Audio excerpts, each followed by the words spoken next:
Hi, I'm Mike. And I'm Ryan. Today we're going to be evaluating two of the most popular video games out on the market, Halo Reach and Call of Duty Black Ops. For those of you who don't know, they are both first-person shooter video games where gameplay is centered around weapon-based combat via first-person perspective. The real question we'll be discussing today is which game has the best wave mode. For all you non-gamers, wave mode is a feature typical of a first-person shooter that consists of the player being thrown up against multiple waves of enemies. Well, to answer that question, any experienced gamer needs to consider the pros and cons of each wave mode.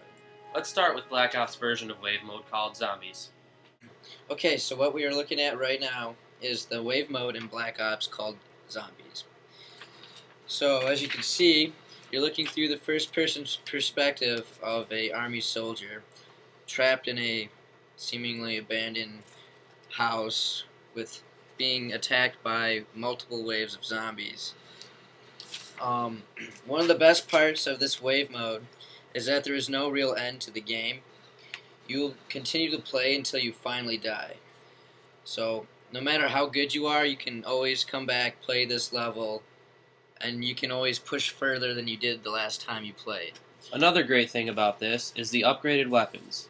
As you can see, by killing zombies and repairing windows, we can buy weapons off of the wall. Yeah, and also after you've purchased these weapons later on in the game, you can also spend money on upgrading them. This adds a more strategic level to the game, because you have to decide on spending your money on weapons or spending your money on getting through the rest of the level. That can be an important decision on trying to get through to the farthest wave that you can.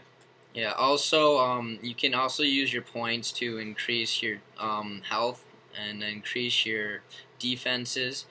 So it's a strategy. Do you want to be able to take out more enemies, or do you want to increase your defenses so that you can't be killed as easily?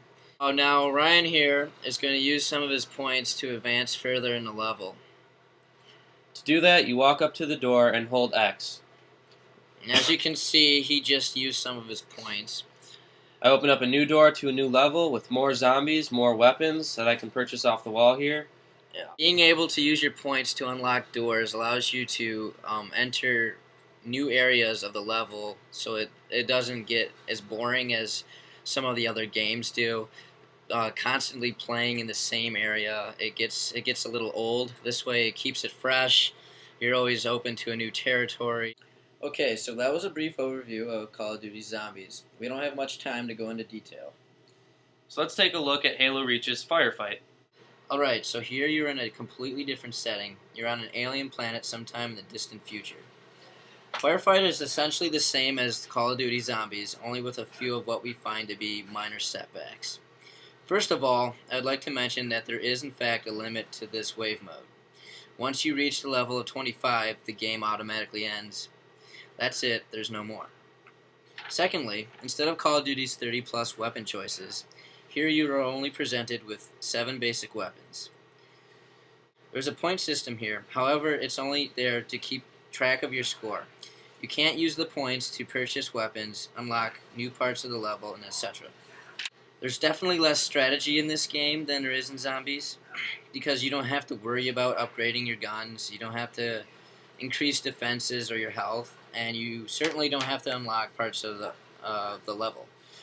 As you can see in Halo Reach, you are on the same level, same setting throughout the entirety of the game, which tends to get a little old.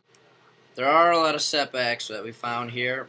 However, one of the positive things is that in Halo, it's harder to eliminate your enemies.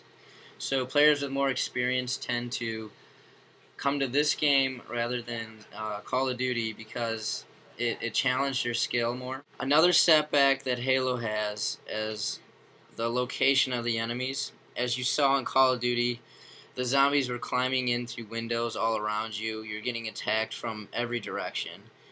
But here, it's very clear where they're going to come from.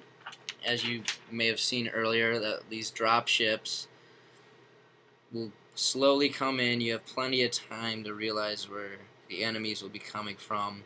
So it presents less of a challenge. A little too easy. And you don't have the excitement that Call of Duty presents. Now that you've seen a bit of both games' wave modes, you should have enough information to make the right choice. As you can see, both games would be fun at first, but even after playing for a while, Call of Duty Zombies still remains fun. So don't go and blow your $60 on just an average game when you can buy something outstanding.